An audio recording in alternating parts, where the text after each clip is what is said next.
because this video was hilarious. There's been the establishment is finally forced to acknowledge this because you have levels of unseriousness in our corporate media. Let me see if I can make this make sense. So most of their job, like Joanne Reed, is probably the most unserious of them all. Like Joanne Reed is giving strict instructions almost. Don't talk about foreign policy. Don't ever talk about anything like a substance. Free Zakaria. These people, these propagandists, they're bad. Ali Veshi on MSNBC, for example, they're bad, but they tend to talk about more substance stuff than other people. They tend to talk about, they like, you are the one that had to talk about these issues. Everyone else, their job is to distract from the serious shit they have to talk about. So they talk about electoral politics. They talk about the culture war. They talk about all this stuff to distract from the panic that the establishment has right now regarding the international rules-based order.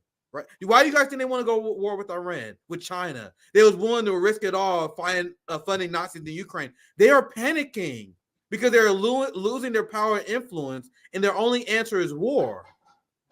The job of this corporate media is to distract from that, but every once in a while, CJ and Misty, they have to come on and explain what's happening. And they don't do it. They don't send everyone to do it. The people who do it are the Ali Veshis, the Free Vicarias. Like, so this is very, and when you watch this, think about every line. Every line is very carefully crafted. And this is one of the things they have to cover, and they have to almost put out a statement on the fall of the United States international rules-based order. Look at the title. Allies are nervous about the United States presidential election. Why? Because there's a chance, and I see if I was wrong, because I told you guys, I didn't believe that Trump was going to be as anti-establishment as he says, but he's scaring the shit out of these people. He's scaring the shit out of people in Finland and Sweden and France. So that's why they have to do this segment, CJ, for their international people. Like, all right, we got to address this. So that's my preface. I think I hyped it enough. Let's watch it. There's going to be a lot to say to this. Conversations swirling around the chilly mountain air of Davos this week keep returning to one issue. Carl Bildt, former Prime Minister of Sweden, said to me, 2024 is the year of 50 or so elections around the world. But there is only one election we're all talking about, the one in America. When abroad, Americans can often be parochially attentive to their own politics, boring their foreign counterparts with long discussions of party politics in the Senate or the prospects of a new governor. But this time, I find it's the Americans who are weary of their country's political drama, while foreigners are panicking about what might happen in November. The American election is taking place at a crucial moment. Around the world, we're seeing several challenges to the rules-based international order that has served humanity well for decades. Misty, CJ, the rules-based international order served humanity well. Oh God, that was hard. That was hard. That woke me up. I've been back here tending to the damn chat. That shit woke me up right there. I'm like, what? My guy said that with a straight face. He said it with a straight face. I mean, that's kudos to you, my guy. He's starting with a banger, fam. He's immediately the same thing you just said, CJ. How you know how you say your ears perked up? I find these segments. I do a lot of research in preparation, preparing these shows for you guys. Watch a lot of these segments, see what's worth covering. This is one of the shows. This is one of the segments I was watching in the background. I was doing some chores and shit. You know what I mean? It was in the background. Then I heard him say that. Like, wait, what? Save. You covered it immediately. So I want you guys to hear that part again. And once again, he's starting off. It's good. He just getting warmed up, fam. This segment is him addressing the elephant in the room, and you can hear the panic in the establishment. So let's listen to it again, and then we can dismantle it some more, because this is going to be a funny video. In November. The American election is taking place at a crucial moment. Around the world, we're seeing several challenges to the rules-based international order that has served humanity well for decades. Ask the kids in the Congo who are enslaved in the genocide going on in the Congo how well the international rules-based order is going for them. Ask the millions of Koreans that you guys killed in the most brutal war crime simply because they chose a different economic system, how great this rules-based order is going for them. Ask the socialists and the communists in the global south who suffer from torture campaigns because of Operation Condor in South America how well the rules-based order has done. Ask 2.5 million Iraqis who was killed and millions more displaced in Iraq how well the rules-based order has fit them. 55 seconds in, and we are hearing the craziest thing you can hear any news anchor say. People, I don't got any love or respect for Newsmax. We think Newsmax are clowns, right? But how is this person any better than Newsmax? Oh, he's arguably worse. I think for like the CNN types, I think they're arguably worse because this guy I don't know. I think that a lot of them have done a lot of mental gymnastics to convince themselves of what they're doing is good, that they're doing like good journalism. I think that they've probably all done a lot of work inside their own heads to convince themselves of that. But like, he's not an idiot. That's like my issue with Rachel Maddow. She's a fucking Rhodes Scholar. She knows what she's doing. She's not an idiot. So I have a much bigger issue with people like that. Like, I think there are some of them that like the people like Chris Cuomo. He's an idiot. He just does what he's told. He does whatever gets him an advancement. He does whatever's good for him. I don't think he thinks much beyond surface level. Do you know what I'm saying? I think he's dumb. But there are some, there are some who are, they know exactly what they're doing. There's no doubt in my mind this guy's smart as hell, man. Yeah. That's why he's scary. For he's Zakari is not a dumb guy. He chooses to weaponize his intelligence on behalf of the most violent empire known to man. Yeah. Well, I don't know his go ahead, CJ. Go ahead. Feel free to interrupt. Well, him and another person who falls into this category is Christine Amanpour. I think that's how you say it. Yeah, I know you're talking about. Yeah, they both fall into this category, and it's people, and it's people who they make a deal. They go, listen, I am not about to stop these psychopaths over here from murdering people. So I need to become psychopath adjacent so they don't murder me.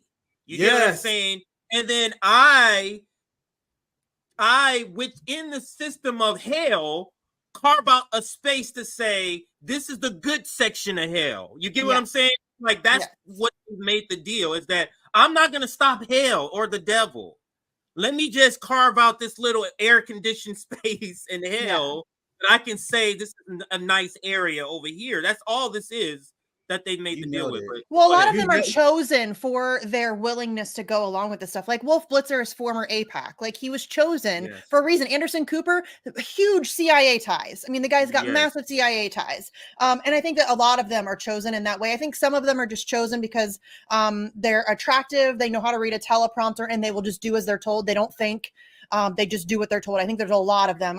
Usually those are the smaller names, like the Brianna Kilar, or whatever her name is, or, you know, a lot of like the lower level sort of, you know, they just pop on every once in a while, whatever. The big names like the Fareed Zakarias, the Wolf Blitzers, the Rachel Maddows, the Christiane Amanpour, those people, they know exactly what they're doing. They're chosen for a certain reason. And I think that it's they're some of the most, in my opinion, and you guys know that this is kind of my thing, is journalism, media, propaganda, that kind of stuff. In my opinion, these people are some of the greatest threats that we face as a species, period. Absolutely. They're the ones that sell us the lies. They're the ones that sell us the wars. They're the ones that make empire palatable to a vast majority of people.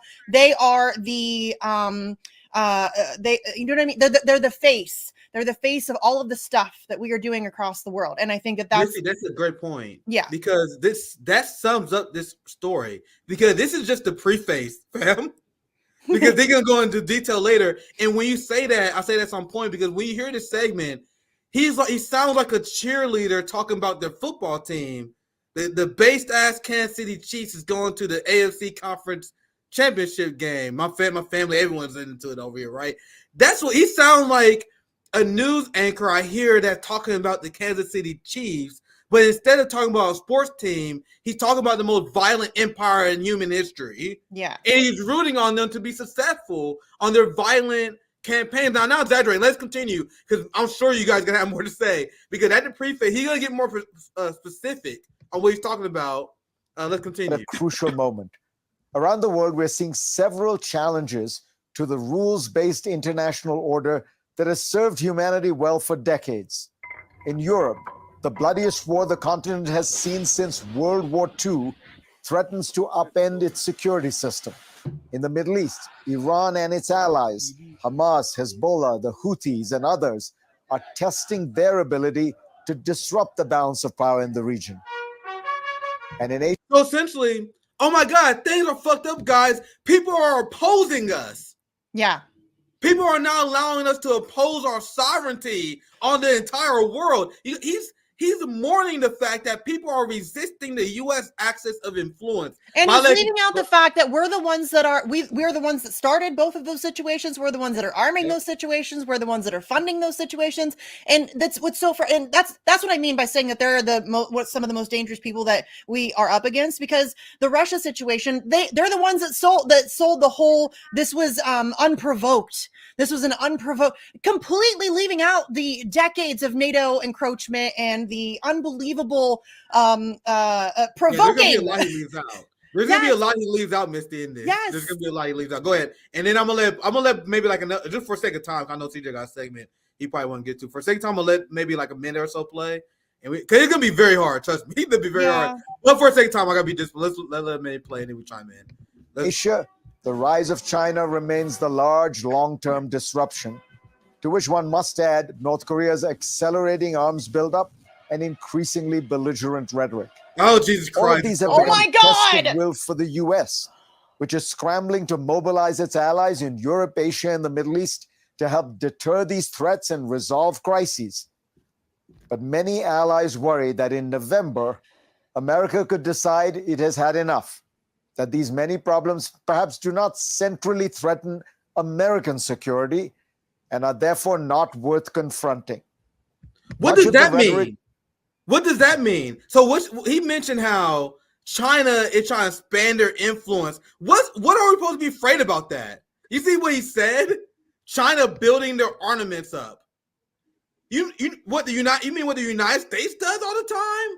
Right? Who has 900 bases across the globe? Who's that again? Who is that again, Nick? I'm sorry. Is it China? I don't think so. I don't fucking think so. It's not China. It's the United States. The United States, really, that's 900. I think it's well over 1,000. That's not including black sites and whoever the hell else knows what we got going on. But they're not the ones occupying numerous countries and arming and funding several genocides. They're not the ones who are overthrowing democratically elected leaders of other countries and installing puppet dictators. That's not China. That's us. That's what we do. So shut the fuck up. The United States is threatened by other countries' success. He went over and talked about how other countries are doing stuff and we need to approach them. Why?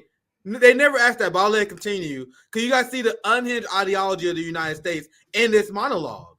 Just the presence. I won't play that clip again. I'll let it continue. Just the presence of other countries doing stuff upsets them. To which one must add North Korea's accelerating arms buildup. I love this. And increasingly belligerent rhetoric. Belligerent All rhetoric. of these have become tests of will for the U.S., which is scrambling to mobilize its allies in Europe, Asia, and the Middle East to help deter these threats and resolve crises. But many allies worry that in November, America could decide it has had enough, that these many problems perhaps do not centrally threaten American security and are therefore not worth confronting. This is one unhinged. Much of the rhetoric of Donald Trump and some of his closest ideological soulmates, from Tucker Carlson to Vivek Ramaswamy, feeds into this fear. So they're upset because there are people in our society that saying, hey, maybe we shouldn't wage war on everybody. So Trump want to wage war. I got a segment we got to cut today where Vivek was on Sean Hannity. He sounded like a fucking neocon. I got to cut that segment. We don't got time for it today. He is a neocon. I may cover it with Q Anthony in a minute tomorrow. So the Trump movement is not anti-war. He's mad because they don't want to wage war with everybody. Right. And another good part there was North Korea's belligerent rhetoric. What the fuck are you talking about, my guy? What are you doing right here? You don't think this is belligerent rhetoric where you're pointing the finger at literally anybody that dares to challenge Western imperialism? Like, seriously? It's the American exceptionalism of this shit where we just think that we own the world and that we get to do whatever the fuck we want and you just need to take it. Sorry, that's not how it works. Misty, you don't understand. Not anymore. Misty, you are clearly misunderstood. Bombing kids, okay. Rhetoric, bad. You can bomb the kids, but you better not fucking talk about bombing kids. Yeah. If you talk about bombing people, that's bad. But if you because we even talk about bombing kids. We got people right now in the United States government who are openly full-throatedly supporting Israel in their bombing campaign against Palestinian children. We know that half of the population of Gaza is kids, children. We've seen the videos of babies being pulled out of rubble. We've seen the videos of kids with their heads exploded. I've seen more of that than I ever care to see in the rest of my life, in like ever. And the idea that we like that's okay. We're like Israel's out on Twitter literally posting videos of war crimes. That's okay. That's totally fine. But North Korea has belligerent rhetoric. Go fuck yourself. Dude, I almost forgot how unhinged this video was. This video I probably should say at Nick and Knight, to be honest, because this is one of the videos where every line is a lie that takes like a rant to dismantle. To be honest, TJ, this probably would have been a better Nick and Knight video. This is like Robert Kennedy talking about Palestine. Because that's what this 2 is. minutes in, I was not planning on doing this long, CJ. I apologize. 2 minutes in. Nah, we're good. I also keep ranting, so it's partially my fault. I apologize. No, I get it, because I'll let it continue. Yeah. This I'll try to be crazy because it actually get worse. Believe it or not, it gets worse. Because I remember thinking like, holy, by the time I got to like around this part, around got like 5 minutes, I was like exhausted.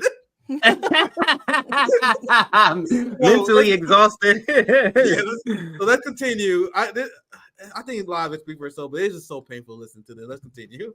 So if Trump were to win the election and practice what he preaches, what happens to American allies that have stuck their necks out to partner with Washington? They're screwed. You fucked around and you're finding out. Yeah. And Taiwan is now realizing, they see what happened to Ukraine, like, oh shit, I don't know about that, bro. You guys want to know what the media is not telling you? In the exit polls in Taiwan, only 35% of the Taiwan people said the United States is a trusted ally. So CJ, that's down from 48% in 1 year. Good. 48%. No, not 1 year. Sorry, 2022. So in 2 years, they dropped 13%. So Taiwan saw Ukraine, they horrified, like, nah, we can't trust them. We're not an ally. Dear people of Taiwan, we don't give a fuck about you. We do not care at all. Not you and I, but the United States government does not give one single solitary fuck about you. They want to use you for their own geopolitical aims, period. That's what they did to Ukraine. They used Ukraine. An entire generation of Ukrainian men was sacrificed on the altar of Western imperialism. And if you don't want that for yourself, please. I'm telling you, you do not want that for yourself. Yeah, and look at this. Finland and Sweden. You had the Prime Minister of Finland out. You have the UK. I saw the Duran. They did a good coverage of this. The conservative government in UK is set to face the worst loss ever since like the 70s. Mm-hmm. Labor. The neocon labor too. Then don't get excited. The neocon labor. Yeah. But they're about to lose a historic election.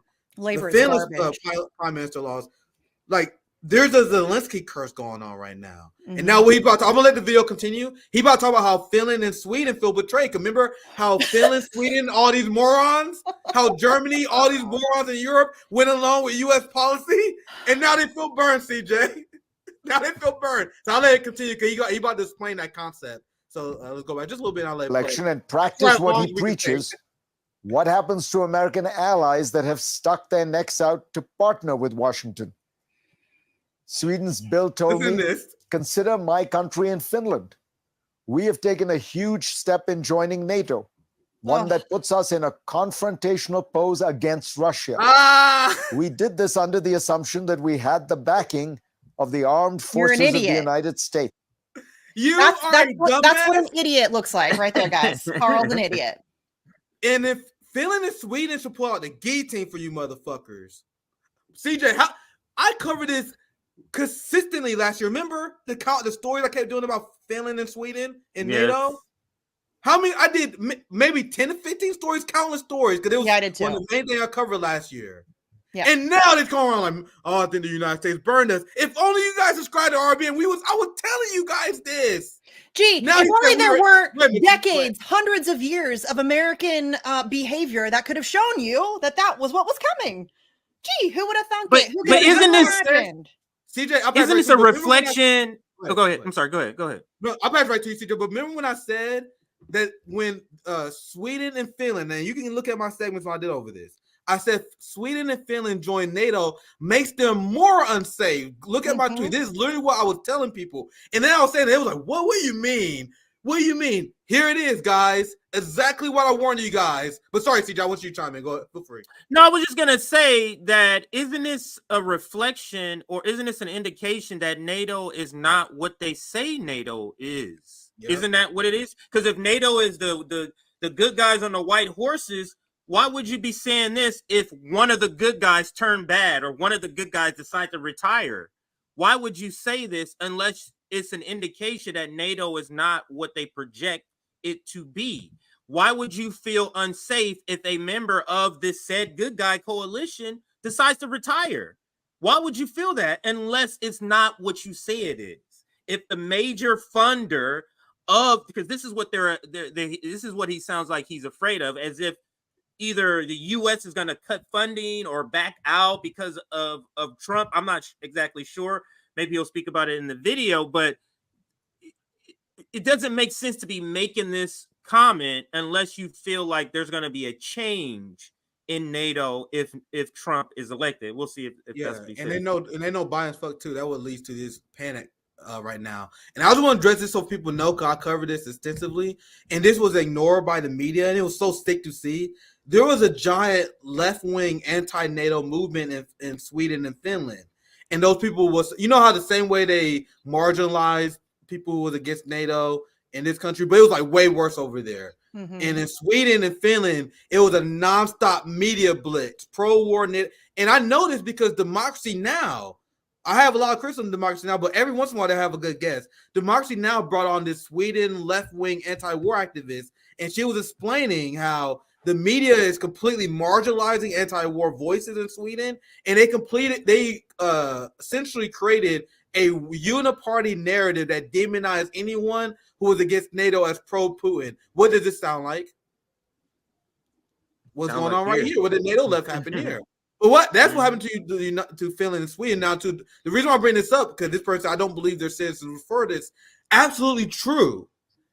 Polls before this had NATO like 50-50 at the beginning of the war. Then the propaganda blitz came, and the number flipped to around 70-30. So the propaganda campaign was successful, but there were less left-wing activists who was marginalized. Once again, what does this sound like?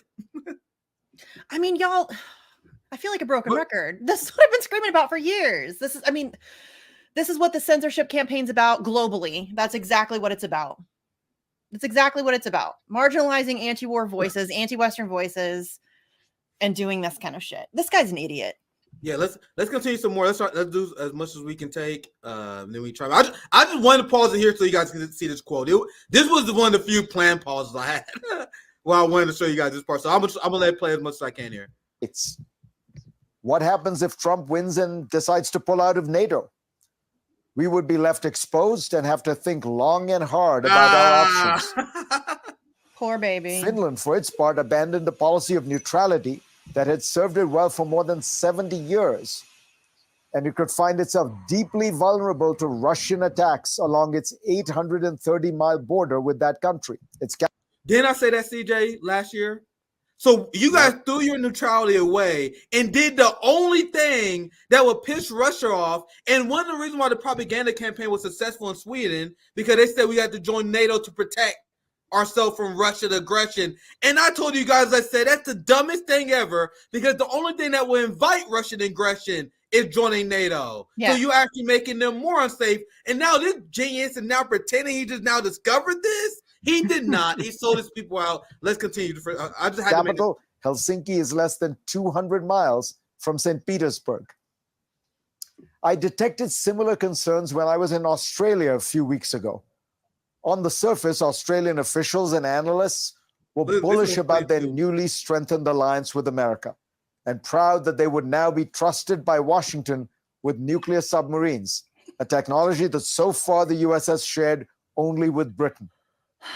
But underneath the Joe Biden, by the way, was something else I covered, how Joe Biden sent nuclear submarines to Australia in order to provoke China. But the insane neocons on the MAGA right still pretend that Trump has been weak on China. I try to keep my proud. He just said Australia's proud that they've given us nuclear submarines. We're proud to instigate war with a nuclear power. We're very proud of that duty that we have been given by the United States. Listen, Australia, I've never seen a bigger empire, like a bitch. They are just Germany and Australia. They have zero sovereignty, none whatsoever. Caitlin Johnstone calls them Australia is the United States basement gimp, and that is accurate.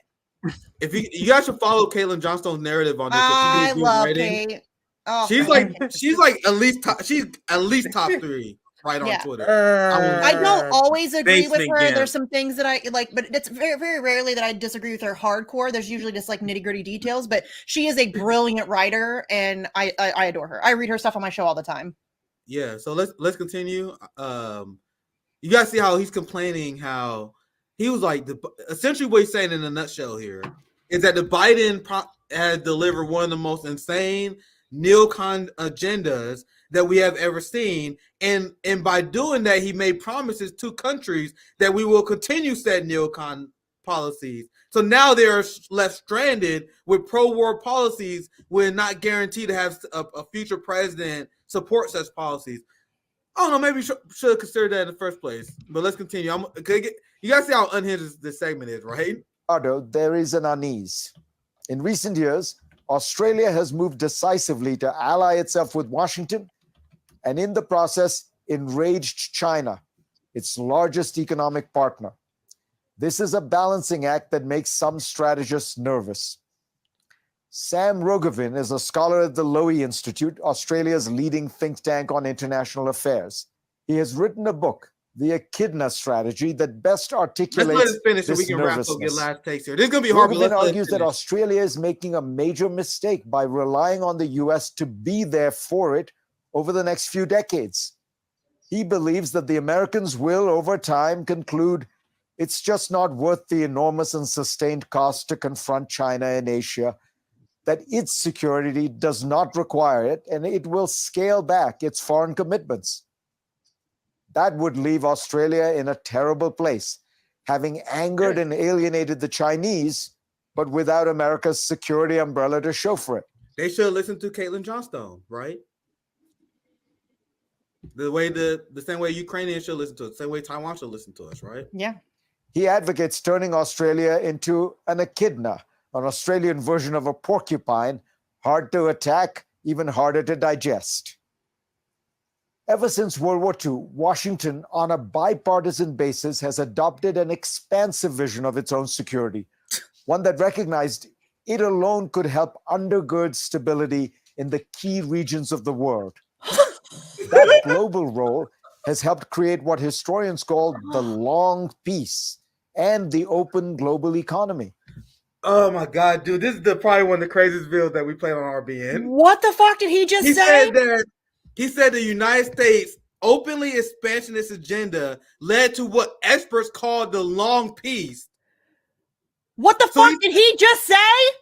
He said that insane, aggressive neocon policies like bombing and he said something about the stability of numerous regions. We are there's nobody who destabilizes the globe more than we do. There is nobody that causes more chaos, death, and destruction than we do. Nobody. It's not even close. It's not even close. The United States is the world's largest terrorist organization. Period. Point blank. End of story. This guy is a fucking scumbag to jump on here and pretend like the United States is providing stability. Oh my God. Oh my God. So we're almost done here. I know there was a way long segment I played. I apologize for that. But this is the second viewing of this video is way worse than I remember. I knew it was bad, but Jesus Christ. Like that last part, last line is crazy, dude. I hear that last line and we let it finish. We almost done. I just heard that last line is something else, man. Washington, on a bipartisan basis, has adopted an expansive vision of its own security, one that recognized it alone could help undergird stability in the key regions of the world. That global role has helped create what historians call the long peace and the open global economy. What? If Trump wins in November and rejects that broader view of America in the world, we almost done. A retreat could create power vacuums, leave allies exposed, and tempt adversaries to accelerate their attacks and heighten their ambitions. And that is why, this time around, It is foreigners nervously watching and obsessing about the Iowa caucuses and the New Hampshire primary. Go to CNN.com. He said open global economy. You mean the numerous sanctions that we are imposing across the globe? Is that what you're talking about, scumbag? Really? I missed that part the first time. Open global economy. Are you joking? Dude, that video was something else, bro. See, I didn't plan that segment go that long, but I forgot I didn't know how bad that shit was. I think the first viewing was the second viewing is worse. I think that's unreal. That last segment, I don't think I can watch that twice. Was the craziest thing I heard. Yeah, he said he said people in the world are looking at the Iowa caucus because they want the neocon pro-war president to win, so he can continue to illegally occupy countries. That's the narrative that he's crafting. Who's crazier than that? Is Alex Jones? People think Alex Jones crazier than that guy? Do people think the Newsmax crazier than that? And that's one of the craziest things I see them say with a straight face. He just promoted the idea that the most aggressive, pro-war, sending nuclear submarine kind of foreign policy is what led to peace and economic freedom. And you just mentioned sanctions. That alone destroys. Like, that's such an insane thing to say. That's the reason why you have to use this term long-term peace, because you can always make an argument that currently we're not having peace with this rules-based order. You can always make an argument that we're always at war. That's why you have to. Well, it's because it's a long-term vision of peace. There's never been long-term vision of peace. Their long-term vision of peace, Misty, is killing everybody else. Yes. It's killing everybody else. That's their long-term There's version never of been peace. peace. We're going to kill everybody until it's just us that's left over. But it's curious to me that he doesn't mention how the United States Congress has put a hurdle so that any president who gets in power can just unilaterally exit NATO. Yeah, they passed that in December. They just passed that last month because they were afraid of supposedly Trump getting in office. They're painting Trump to be this outsider, anti-war person that he is literally not. He's just not a warmonger in the same sense. Yes, CJ, I have a segment. You get what I mean? I have a segment I'm coming today that I'll plan on doing today because I had two propaganda segments, but we don't have time because Vivek Ramaswamy was on Sean Hannity, or was it Sean Hannity? One of the shows, and they was talking about foreign policy, and it's straight up neocon shit. He is a neocon. So we all know that, right? But there's a narrative that Trump is an not, outsider. Right? Yes, and you even see our allies are falling for it. That's what that segment's about. Even like people, you know how they probably not following that close. They just probably following the overall mainstream narrative. So people in Finland and Sweden, they think this motherfucker really is about to end all U.S. wars. But I feel like we were hitting like the climax. You know how you get like a climax of a story? We were getting to like the climax of the Zionist project, and it either goes we free Palestine or they finish off the genocide. And now they're just Israel. It's gonna end one of two ways. Yeah, bro. It is, and this goes along with our segment. We seeing the collapse of the international rules-based order. Like I'm going a roundabout way of covering it, but that's the point of the segment. The international rules-based order is is about to be dismantled real quick. Look at this here. China's ambassador to the UN says it's high time to implement the two-state solution with concrete steps and called for full membership for Palestine in the UN. You also have China that said the same thing. We are seeing international pressure come in a big way. And now with South Africa with their ironclad case against Israel, it's not even Israel on trial anymore. It's the international rules-based order that is on trial right now. I think the two-state solution, though, is a pipe dream. It's never going to happen, nor do I think it should. Israel has, they have completely given away their right to exist if they ever had one. Sorry, you don't get to commit a genocide and then get to keep your state. Fuck off. I agree. That's the argument I made to Marianne Wilson that blew her mind, and she called me a mansplainer. So I definitely agree with that. I was just covering. This shows that the world is. I don't see them disallowing. I don't see them disallowing Israel to exist. No, I don't either. But that's my opinion. It's just they gotta have some white people in charge, bro. Unless they just buy off every Palestinian politician in advance. Yeah. But like that's right beside Lebanon, Afghanistan, Syria. Like they're not gonna allow, they would much quicker allow two-state solution than a one-state, even though I agree. They don't have a right to exist. Technically, no state has a right to exist. I don't know why people don't understand that. Like, most of these motherfucking countries are built on stolen land, or they took the people who lived in that land and used it as slave labor to build what they want to call quote unquote civilization. So like none of these motherfucking states for the most part deserve to exist. There's very few that do. The argument somehow that Israel has a right to exist is fucking dumb. That's the weakest argument. That's the argument I laugh in someone's face they make it. Like no nation has the right to exist. No. And if any nation doesn't have the right to exist, if there's any nation that doesn't have the let's ask the inverse of that. Who doesn't have the right to exist? I don't know, apartheid state? Yeah, The state where Palestinians that live in Israel are not allowed to tweet about what's happening in the West Bank or Gaza, or they will be arrested, tortured, and killed. I don't know. That state doesn't deserve to exist if anyone doesn't. Yeah. You know what I mean? That's little Nazi Germany. That's little Nazi Germany. Like, I don't know what, like, you're killing your own people for talking about that. Like, that's insane, bro. Like, for the sake of time, I'm going to just read the headlines of these articles. No need to read it because in general, what they're doing is melting down about the fall of U.S. influence, and the Israel-Gaza war and the Ukraine war plays such a huge role in this, fam. Mm-hmm. I have been greatly amused at how badly the Biden administration and their little snarly liberal neocons have tanked U.S. influence. Because remember when they said that Donald Trump was going to be the person who destabilizes the United States standing in the world? Everything they said about Donald Trump was true of Joe Biden. Mm-hmm. Yep. Now, let me read it. Let me read this headline, and then we can quickly wrap up here. This segment. How should the West respond to China's challenge to the rules-based international order? I read another one here. I'll just read a few headlines quickly. A multipolar world defines the rules-based order. In this article, I may read at Nick at night when I have more time on my own. This article in particular is hilarious. Like just a person who's just talking about the situation, but it's full cope. They're talking about how look at this sentence here, just to show you just how the tone of this article. Russia and China believe the decline of U.S. global power is necessary and inevitable, the result being a more just world in which U.S. power is constrained and multiple centers of power operate. Sound pretty base for me. And he says, for the U.S. and allies, these arguments are dishonest. It's like these arguments are not true. They're dishonest. No, that argument makes 100% sense to me. Yeah. Right? So there is meltdown over the fall of the international rules-based order. And on CNN, there's this clip here.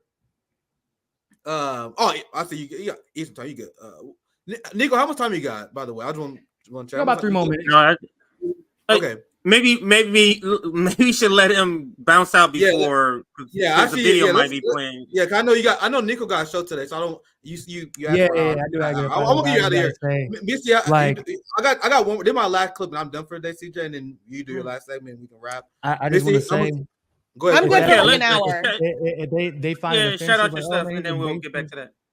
These are it's like, okay, give us an example of why these are baseless. Give us an example. What is China wrong about? What is anybody wrong about? I can't believe. No, y'all literally funding a genocide. Y'all literally funded the decimation of an entire generation, multiple generations of Ukrainian men. Mm-hmm. Literally. They're going to be a bunch of 18, 19-year-old women with a bunch of 60-year-old sugar daddies in Ukraine because they're responsible for the decimation of generations. Yeah. Right? Like, ironically, they're funded 2 neo-Nazi movements at the same fucking time. Yeah, like anything is better than this. And what's crazy is I actually have a problem with some of the soft power imperialism of China. That's what's crazy. Some people are like, oh, you're pro. No. I'm not pro any empire or big government. Mm-mm. Because they enable, people forget there's elements of China that enable the hyper capitalism of the US. They benefited from it, right? And they were able to use that to their advantage in Africa and other, but literally, that is still better than bombing somebody into fucking oblivion and paying for it. That is still better than funding neo-Nazism and then allowing innocents to get decimated. Not to mention all the Africans that were living in Ukraine that got killed just for existing after the neo-Nazis were emboldened by the Biden government and Zelensky's government, right? Like anything at this point is better than this world that has been ruled by, you can call it the United States, but let's be honest. I guess at this point, we know the truth. It's really Zionism. It's really Zionism. Yeah, that's what the empire is, right? You don't, the king doesn't rule from like the land that his peasants live on. He rules from a little place at the top of the hill, and he looks down on everybody. That's what Israel is. Epstein didn't work for us. He worked for Israel. Thank Ghislaine you. Maxwell didn't work for us. He worked for Israel, right? Thank you. Like Biden says, I'm a proud Zionist. You a Christian Zionist? Yeah, bro. I know who I work for. I know who cut the checks. Right? What are we talking about? Right? Like, why you look at the dual citizenship in the Senate, that'll help you explain why the votes look the way they do regarding Israel. Like, Zionism is imperialism, and it looks the way it does because of who's in charge, right? There are some people who are just selfish to be selfish, and they're like, they only seek the profit for their personal interest, which is true. That's fine. But then there's like people who have an agenda, right? And you can see by who they target, like that's who agenda you're serving or is being served. Libya, the way it was targeted. Syria can get shot and have a missile thrown at them any given day of the week by Israel in the whole goddamn NATO world. But they tripping off October 7th. Yeah. One day. That's one day in Israel, or excuse me, in Syria. When Israel just randomly just takes pop shots at these motherfuckers for no reason. Same thing in Lebanon. Why? Why does nobody say anything?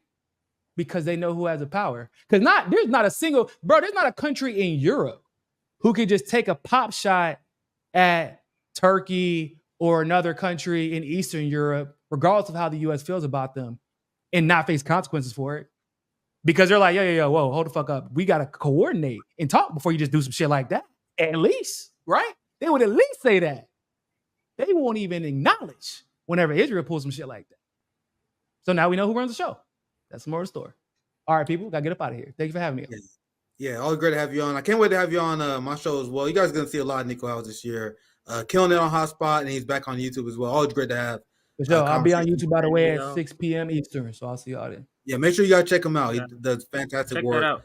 Nico House. I love you, Nico. All right. See you. All right. That was a great. Oops, my bad. That was a great rant to send Nico off on. I told you guys this is gonna be a ranty ass stream.